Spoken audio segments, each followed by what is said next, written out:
Bago po natin simulan ng kwentong ito, mabilis ang promotion lang po.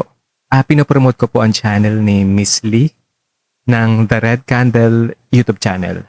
Ang link po ay nasa description below at nasa comment section po nakapin. Meron po kaming recent na collaboration, so ako po ay nagbigay buhay sa leading man niya doon sa kwento niya na ang title ay Bag na Itim. So ako po si James doon. So sana po mapakinggan niyo po ang kwento doon kasi maganda po siya. Pang radio drama po ang atake doon. So para po kayo nakikinig talaga sa isang radio station at may mga dramatista po kayong maririnig na uma-acting doon sa o uma-acto doon sa mga karakter doon. Kami po yung nagbibigay buhay sa mga dialogues doon. So parang katulad po ng ginagawa ko dito. So kaso nga lang dito sa channel ko is pure narration. Sa kanya po ay parang pang radio drama talaga. Though ginawa ko na rin po siya dito pero hindi po siya madalas. Pero dito po sa channel ni Miss Lee, siya po ay parang pang radio drama talaga. So, isa pong malaking karangalan na maimbitahan niya sa isang collaboration at magbigay buhay sa main character niya do sa kwento niya sa latest na upload niya na Bag na Itim. Huwag niyo rin pong kalilimutang mag-like sa kwento niya, mag-subscribe, and mag-comment na rin po. Mag-comment po kayo na galing po kayo dito sa channel ko. Na narinig niyo po itong promotion sa channel ko, papunta sa channel niya. And syempre naman kung bago po kayo dito sa YouTube channel ko at hindi pa po kayo nakasubscribe, after niyo pong makinig ng kwento, at kung nagustuhan nyo po, pakihit na rin po yung subscribe button and pakilike na rin po ng kwento at huwag nyo na rin po kalimutang i-hit yung notification bell para once na may upload ako na bagong kwento ay manonotify po kayo. Yun lamang po at diretso na po tayo sa kwento.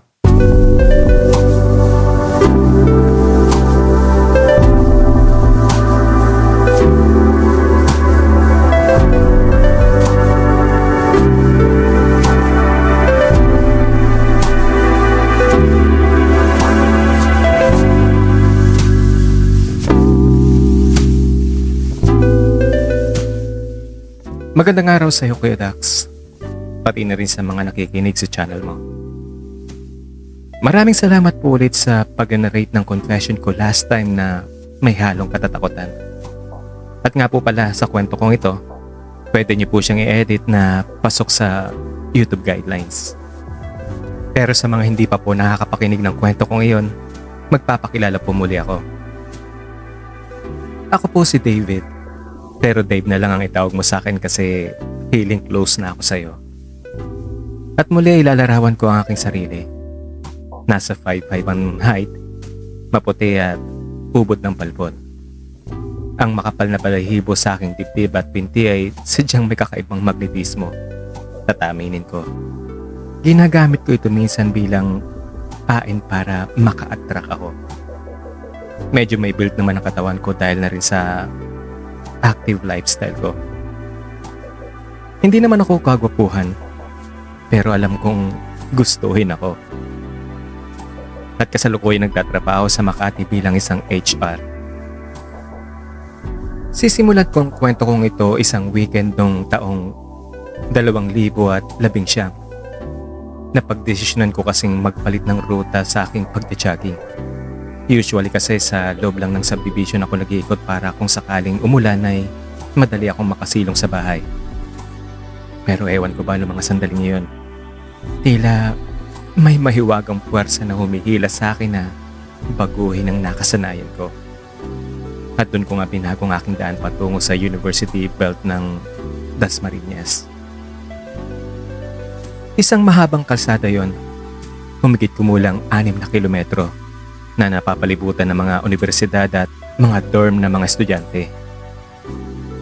Tahimik ang lugar kapag weekend, maliban sa mga ilang mga mag-aaral na abala sa NSTP, sa pag-grocery o nagpapalaundry ng mga isusuot nilang damit. Nagsimula akong mag-warm up sa isang parke na siyang nagsisilbing simula ng aking ruta, katabi ng isang kilalang university na may main school sa Taft. Kilalang universidad ng mga mayayaman at doon ay napakaraming gwapo. Tila ba bumalik ako sa aking kabataan nung makita ko yung mga mag-aaral na nakasibilyan. Grupo-grupo nagtatawan at nagpapasosyalan. Ganyan din kasi kami nung college. Malit ang barkada namin pero sadyang parang kami lang ang tao sa mundo kapag nagtatawanan. Ang palagi namin paksa ay lalaki. At kung sino sa amin ang absent, ganyan naman yata talaga ang magbabarkada. Kapag may isang kulang, siguradong siya ang pag-uusapan.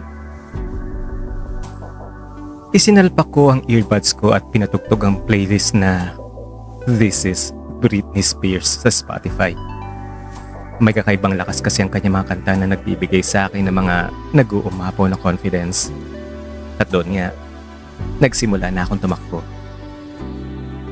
Masarap ang simoy ng hangin. Walang may ingay na busina sa kalye. At higit sa lahat, patag ang area na tinatakbuhan ko. May mga nakakasabay din ako mga nagjo-jogging.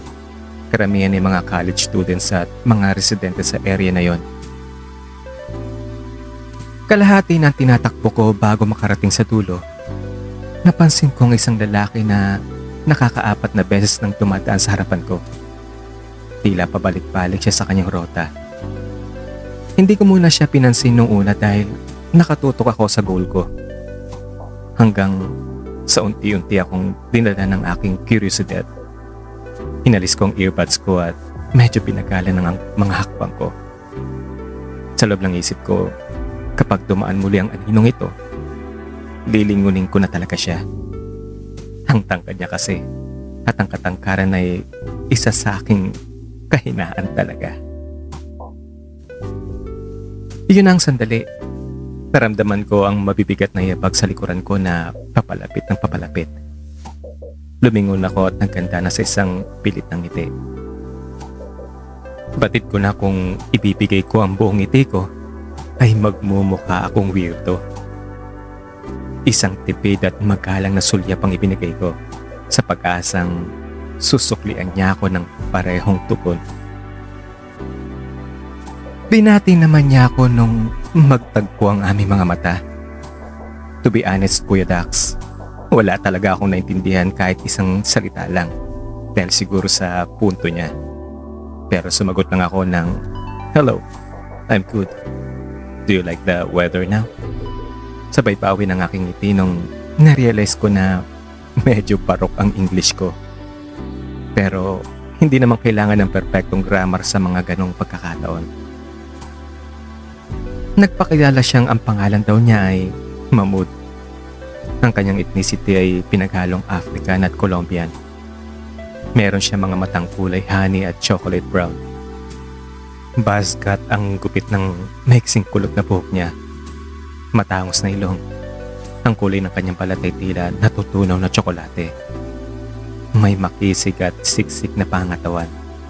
At sa tansya ko ay nasa 6'1" ang height niya. May dala rin siyang accent na parang Latino. Kaya marahil ay hindi ko kaagad naintindihan ang kanyang mga sinabi. At ang isang napansin ko sa kanya, Kuya Dax, hawig niya si Lucien na Viscount sa TV series na Emily in Paris. Kung alam niya yung tinutukod kong series na yon. Can I go with you? Ang tanong niya sa akin. Tumango naman ako habang pilit na tinataya ang aking nagwawalang nervyos. Hindi ko pa kasi naranasang mag-approach ng isang afam. Lalo na ng isang kagaya niya. Baka talagang friendly lang siya. Nagkwentuhan kami habang sumasabay sa pagja-jogging at paminsan-minsang brisk walking. Sabi ko sa kanya, "I can run all the way." Natawa na lang ako sa sinabi ko sa sarili ko dahil kapag sa opisina ay sobrang galing ko mag-English. Pero sa harap ng ganitong klaseng lalaki ay biglang natutuyo ang aking bokabularyo. Nalaman ko na graduating na pala siya sa kursong BS Nursing. Ang edad niya ay 23 pa lang. Kasama niya ang kanyang mga kaibigan na nagtungo rito sa Pilipinas para mag-aral din. Mura daw kasi ang edukasyon dito kumpara sa Colombia.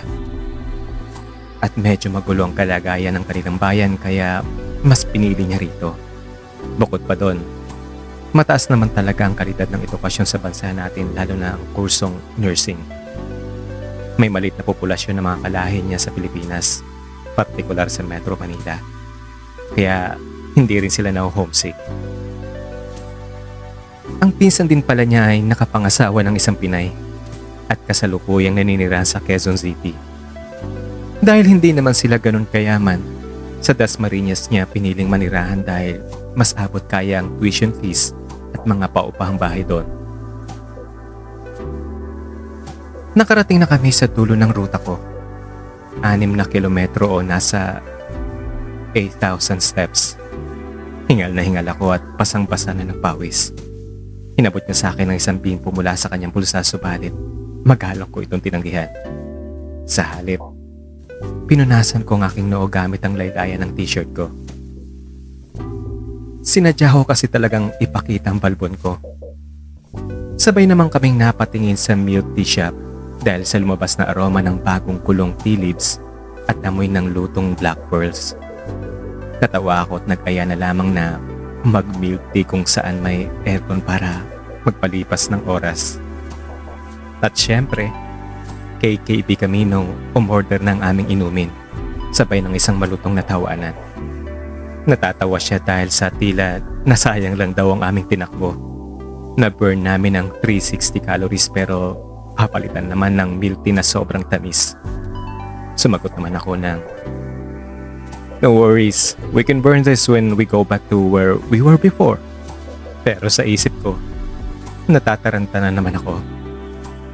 "Umayos ka, girl. Tugon-tugon ang ilong mo. Umayos ka ng sagot." Nawawala ako sa sarili ko sa tuwing may gwapong kaharap. At noong mga sandaling iyon, sadyang malikot ang mga mata ko. Doon ko napansin ng anaconda na hulmang-hulma sa mga oras na yon. Kuya Dax, sa National Geographic Channel ko napanood na King Cobra daw ang hari ng mga ahas. Pero sa sarili kong karanasan, anaconda ang masasabi kong totoong hari ng species na ito. Wala mang venom na nakamamatay kagaya ng isang king cobra. Ang anaconda naman ay may taglay na kahabaan. Umaabot ang haba sa 20 feet. Constrictor ito at kayang lunukin ng prey ng buong buo. At sa Latin America ito madalas nakikita. Tulog ang anaconda sa tagpong iyon. Pero kitang-kitang perpektong silhouette nito. Napahigop na lamang ako ng sago sa aking milk tea, sabay ng isang malalim na paglunok. Kiliting-kiliti ang aking imahinasyon na nakaw sa pagsilay sa biyaya ng kalikasan na iyon. Pagkatapos ng huling higop ko, ibinaba ko ang baso at binuksan ang Instagram ko, sabay abot sa kanya para alokin na i-follow namin ang isa't isa. Mabilis naman niyang itinaype ang kanyang username at pinindot ang follow button. So yun na nga, nag-follow back kami sa Instagram. Nag-DM siya sa akin ng "Your running mate." Kasunod ng nakakalokong emoji. Nagtawanan kami at nagsimula ng maglakad pabalik. Marami rin akong nalaman tungkol sa kanya sa maikling oras na yon.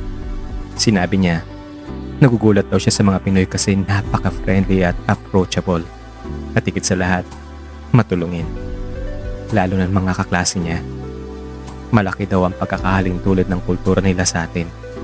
Family-centered at binibigyang halaga mga magulang, nakatatandang kapatid, pati na mga lolo at lola. Nabanggit pa niya na ang salitang abuela, na alam ko naman ang ibig sabihin ay lola. 3 lingwahe daw ang alam niya, Spanish, English, at konting Moroccan. Ang tatay niya kasi isang Moroccan at ang nanay naman niya ay taga-Colombia. Nagkakilala nung nadistinong ama niya doon para magtrabaho. At apat silang kakapatid at siya ang panganay. Kaya naman pressured siyang makatulong sa pamilya pagka-graduate. Ang plano daw talaga niya ay makapasa sa US Nursing Licensure Exam para makapag-abroad doon dahil may pinag-aaral pa siyang mga kapatid niya. Did you... Sabay pwesto ng index finger ko na pabalik-balik ang motion para i-describe yung encounter namin kanina. You mean, did I purposely run back and forth to you? Ang tanong niya na sinagot ko naman ng tawa. Sumagot siya ng yes, sabay sabing, This is me. nang ibig niyang sabihin ay hanggang doon na lang siya. Narating na pala namin ang subdivision kung saan siya nakatira. Inabot niya ang kanyang kamay para magkabayan kami. Dave nga pala, I'm Dave. Ang tugon ko sabay abot ng isang firm handshake. At nung nawala na siya sa tanaw ko, sumakay na ako ng jeep. Tinamad na ako mag-jogging pa uwi ng bahay. Ay, home sweet home. Iyon na ang reality ko, kasama ko ang partner ko sa bahay. Nabanggit ko na ang tungkol sa kanya sa previous story ko. Long-term partner ko si Alistair na na-stroke siya noong 2014. At simula nga nun, wala nang nagaganap sa amin. Epekto daw ng pagka-stroke niya kaya mabilis siyang antukin at hindi na rin siya active. Hindi ko na rin siya sinubukang gisingin pa. Naalala ko kasi yung tagpo nun na sa kalagitnaan ng happy moment ay bigla na lang tong inantok. Nakita ko yung frustration sa kanyang mga mata. Alam kong nagsi-self-pity siya. Para kasi sa isang lalaki na inalisan ng abilidad na makapagpasaya ng partner niya, alam kong malaking impact yun sa ego niya. Bilang isang supportive na partner naman, inassure ko siya na masaya naman kami kahit wala nun. Pero to be honest, hindi rin naman ako naghahanap ng iba. Nasanay na lang ako kumanta ng all by myself. At kung minsan ay humahanap na lang ng paraan. Sobrang mahal ko kasi talaga siya at kaya kong tiisin ang lahat. Kapag weekdays, umuwi si Alistair sa family house nila. Kahit kasi na-stroke siya, bumabalik naman ang lahat ng motor skills niya kasama ng talas ng utak sa trabaho. Isa siyang manager sa isang casino. Kapag work week sa Laguna siya nanunuluyan dahil nandun ang pamangkin niya na nagsisilbi niyang driver. Tuesday iyon, nakahiga na ako sa kama at handang matulog gawa ng pagod sa trabaho. Biglang may notification sa IG. Isang my day. Pagka-open ko, selfie pala ni Mahmoud sa kalsada habang nag-jogging at may sad emoji. Nainassume ko kaagad na para sa akin yun. Natawa na lang ako sa sarili ko at sa audacity kong mag-assume. Nag-comment ako ng running by yourself again? Doon na nagbago ang takbo ng usapan namin. Nagsimula na kaming mag-usap ng madalas mula sa point na iyon. Nagsisend siya ng pictures niya sa school at mga exam scores niya. Ako naman nagsisend ng mga selfie ko sa office na mukhang inaantok. O kaya naman may picture ng milk tea order ko na kapareho ng variant na iniinom niya. Medyo mapanghamon din ang mga selfies na sinesend niya. Minsan, mirror selfies na nagtatanong kung kumain na ba ako. Minsan naman, nagpo-post siya ng short clip sa my day na nagsasabing may namimiss daw siyang running mate. Siyempre, kinikilig naman ang lola niyo. Pero sinusuri ko rin talaga ang sarili ko kung ano ba yung ginagawa ko na yon. Nakikipag-flirt ba ako kay Mahmoud o sadyang friendly lang talaga kami sa isa't isa?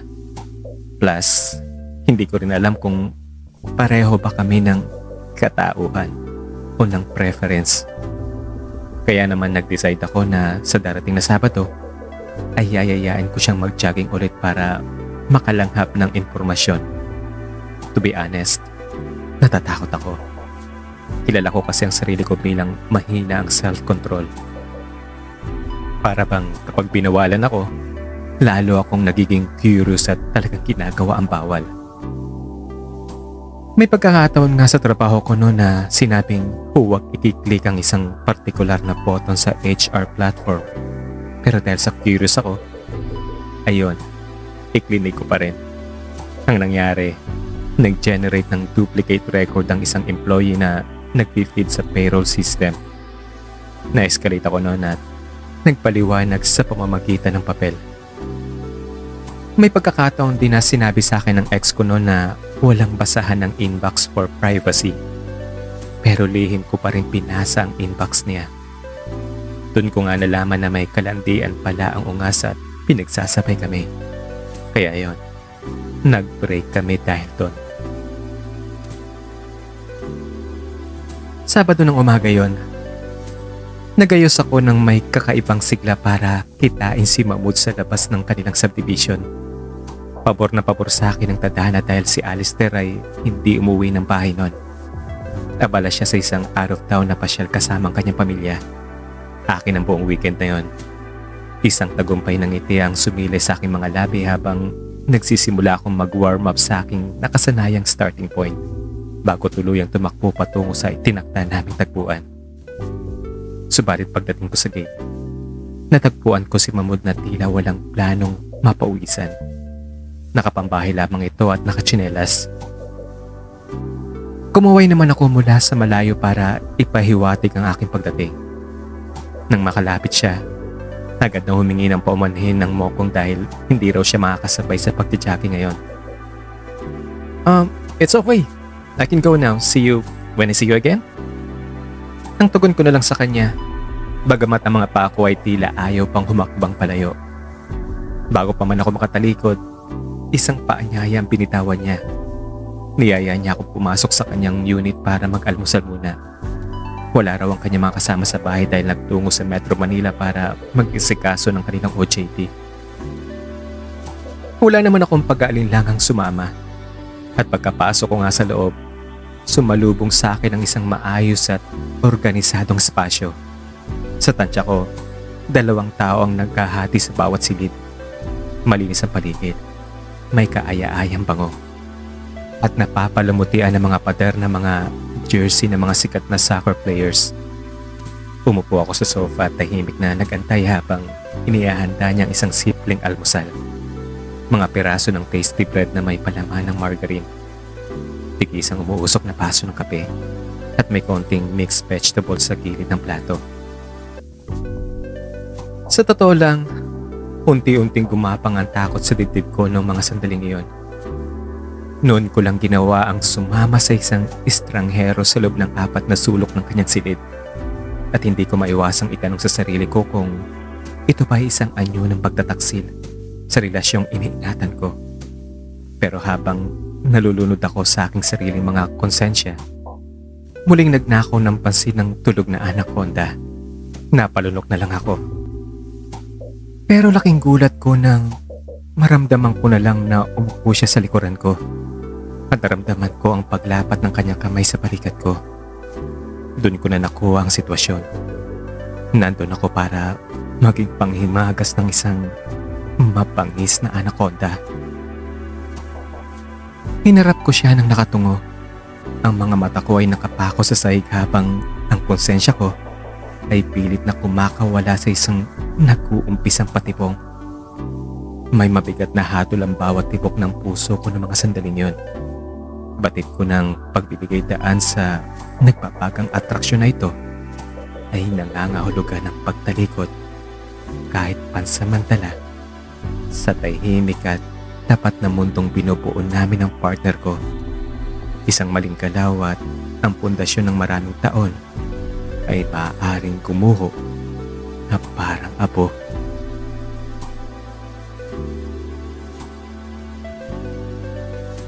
Umuwi ako ng bahay na tila nakalutang. Ayaw kong isipin ang katatapos ng ginawa ko. Pero biglang nagpapapang isang message notification. Ang sabi, "See you tomorrow at 9 p.m. Come ready, Dave." Tila isang hibang. Napangiti ako bigla. Gayong kanina lang ay lutang ako sa matinding pagsisisi. Buong araw lang ako nakahiga sa sofa. Kumakain lang ng light meal. Walang gana. Epekto siguro ng pagod o baka kinain na ako ng konsensya ko. Kinagabihan naman, habang nagtutoothbrush ako, tingnan ko ang loob ng bibig ko. Wala namang nagbago. Naisip ko, kailangan ko rin maging mabait sa sarili ko. Kailangan kong intindihin ang sarili kong ego. Sinubukan kong i-justify ang lahat. 1 taon na akong nagtiis. May pangangailangan din ako. Yun na lang ang nasabi ko sa sarili ko. Mali man ang naging paraan ko. Wala na. Nagawa ko na eh. Might as well, galingan ko na lang ang pagtatago at ayusin ang sarili ko. Hinding-hindi ito pwedeng malaman ni Alistair. Otherwise, alam ko na mangyayari. Ginalingan ko na lang talaga ang pagtatago. Kung walang makakaalam, walang masasaktan. Kaya naman nag-decide akong sumipot kinabukasan. Sunday, 6 p.m. Nagsimula na ako magayos. Naligo ako ng matagal. Namili ng maayos na damit, nagbihis, nagpabango, at nagwax ng buhok. Pagbaba ko pa lang ng tricycle, nandun na siya sa labas ng gate. Nakapustura din siya. Amoy Dior na pabango. Halatang nag-prepare din siya. Nagtungo naman kami sa isang coffee shop para tumambay. Umorder lang ako ng black coffee dahil kailangan ngang umiwas sa heavy meal. Si Mahmoud naman ay nag-coffee at isang slice ng cheesecake. Masaya naman siyang kasama. Ikuwento niya sa akin ng mga Tagalog words na itinuro ng mga klase niya. At syempre, walang matitinuron kundi puro mura at kabastusan lang. Kaya in-explain ko sa kanya kung ano talaga ang kahulugan nun. At habang nag-uusap na kami, unti-unti na bumababa ang guard ko sa kanya. Nagiging komportable na ako sa presence ng mokong na yon. At doon ko nga inamin sa kanya na may partner ako. Pero ang isinagot niya lang sa akin, Don't get me wrong. I like you, Dave. But as a friend, a running buddy, I respect your boundaries and what we have is just a casual fun. I like it that way. Agree? Hindi naman ako nakasagot. Tumingin na lang ako sa orasan. At yun na nga, nag-iaya na siya umuwi. At dahil malapit lang ang apartment niya sa coffee shop, nakiusap siyang tumambay muna kami sa kanila. Pagdating sa bahay niya, doon na tuluyang nawala ang preno. Habang magkaharap naman kami, tiniyak muna namin na pareho kaming handa at komportable na mga oras na yon. Isang mabilis na pag-uusap ang nag-alis ng lahat ng aking alinlangan. Ayoko kasing sumabak sa mga ganitong sitwasyon na walang kasiguruhan. Nabunutan ako ng tinig ng mapagtantong pareho kami ng iniisip. Dahan-dahan kaming pumasok sa isang mas seryosong usapan. Humingi muna siya ng permission kung handa na ba ako. At ang tanging naisagot ko na lang ay isang tango. Nung minsan nagmo-mall kami para manood ng sine, kahit madaling araw ay makikita kami nito sa 7-Eleven para bumili ng midnight snacks. Para na talaga kami magjowa nun. Nawala na rin ang interes ko sa pagtakbo dahil kung tutusin ayon sa mga studies, ang pagtakbo at ang ginagawa naming palihim ay parehas lamang na nakaka-burn ng calories. Dagdagan pa ng pagkain ng high protein at maraming fiber. Pasok na pasok pa rin sa calorie deficit na mission ko sa panahong iyon. Pero Kuya Dax, sadya talagang walang forever. Dumating ang banta ng COVID. Ako ay mag-isang nag-quarantine sa bahay namin ni Alistair. Pareho naman namin ginusto na maiwan muna siya sa Laguna dahil walang kasama ang mama niya at mga pamangkin. Ayoko din kasing mag-alala siya kasi maigi nang nandun siya. Si Mahmoud naman ay nakapagtapos na ng pag-aaral at umuwi muna sa Colombia para doon magpalipas ng pandemic. Ang sabi niya, babalik daw siya kapag lifted na ang lockdown. Pero kailangan niyang makaalis ng bansa, February pa lang. Wala pa rin balita kung paano siya mag-review para sa licensure exam. Hanggang sa tuluyan na kaming mawala ng communication. Nang lumuwag na ang lockdown, muling nagkasama kami ng partner ko. Hindi ko na binalikan ang nagganap sa amin ni Mahmoud. Hindi ko na rin tinignan noon ang profile niya para mag-check ng update. Pero tila isang slippery slope ang nangyari sa akin. Isang minor na landian na nauwi sa gabi-gabing pag-chat. Aminin ko Kuya Dax, hindi lang si Mahmoud ang naging lihim ko. May sumunod pa. Kating-kati ako sa atensyon isang weekend. Kaya naman nag-sign up ako sa account sa isang website kung saan pwede makipag-chat ng libre. Doon ko nga nakachat si Dennis. At muli, doon nagsimula ang isa na namang sekretong relasyon na nagtagal din ng ilang buwan bago tuluyang nawala ng communication. Isang araw, naiwan kong bukas ang phone ko sa ibabaw ng mesa. Doon sa isang hindi inaasahang sulyap, Nadiskubre ni Alistair ang website at bukas ng inbox ng aking secret account. Nakita niyang lahat. Ang bawat chat, ang bawat pakikipagtagpo, ang bawat patong-patong na kasinungalingan na matagal kong ikinubli sa ilalim ng aming bubong. Para akong sinasaksak habang pinapanood ang unti-unting pagdurog ng kanyang puso sa harap ko. Ang mga mata niyang dati puno ng pagmamahal ay napalitan ng labis na pagkamangha, galit at matinding bigati. Wala namang nangyaring pisikal na sakitan, pero ang bawat salitang binitawan niya ay tila latay sa aking kaluluwa. Ang pinahantungan ng gabing iyon, isang mabigat at malamig na kasunduan. Kailangan muna ng aming relasyon ng isang cool-off.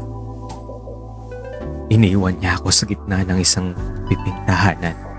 Bit-bit ang lahat ng tiwala ng kanyang binuo na ngayoy basag na salamin na sa sahig. Ang pag-alis ni Alistair para sa aming cool-off ay hindi lang nag-iwan ng bakanting espasyo sa bahay namin. Nag-iwan ito ng isang malaking usig na hatol sa aking buti. Ang bawat sulok ng silid ay nagpapaalala sa akin ng kanyang kawalan. Iyon na ang pinakamasakit na singil ng tadhana. Ang mabuhay ka sa bawat araw na alam mong ang taong pinakamahalaga sa iyo ay nagdurusa sa labas dahil sa sarili mong kataksilan. Pero sa kabila ng tindi ng naging kasalanan ko, hindi ako tuluyang pinabayaan ng langit. Matapos ang mahabang panahon ng paghihiwalay, masusing pag-uusap at paglalatag ng totoong pagsisisi, nanaig ang pagmamahal ng puso ni Alistair. Pinatawad niya ako. Isang gabi, muli siyang humakbang pabalik at umuwi sa tahanan namin. Ang pagbabalik niyang iyon ang naging pinakamalaking gising sa pagkatao ko. Doon ko natutunan na tuluyin ang wakasan at tapusin ang lahat ng aking mga lihim. Narealize ko na ang pangalawang pagkakataong ibinigay niya ay isang sagradong regalo na hinding-hindi ko na muling aariing biro. Sa paglipas ng mga taon, habang pilit kong pinupuo ang tiwalang sinira ko, doon ko din na-realize ang isang mapait na katotohanan. Akala ko nung araw na kasama ko si Mahmoud, ako ang biktima ng nagbigay laya sa ahas para maging pagkain. Pero nagkamali pala ako. Sa sarili kong kwento, ako pala ang totoong anaconda. Isang malaking halimaw na nagtatago sa damuhan. Naging mapanira at handang sumakal ng puso ng iba pa para lamang masiyahan ang sarili kong makamundong pagnanais. Nilamon ko ang tiwala ni Alistair ng buong buo nang walang konting pag-aalilangan. Bulag sa aking sariling ego at panandali ang saya. Ako ang pinakamabangis na ahas na sumira sa sarili kong paraiso. Lumipas ang panahon at unti-unti kaming nakamove on.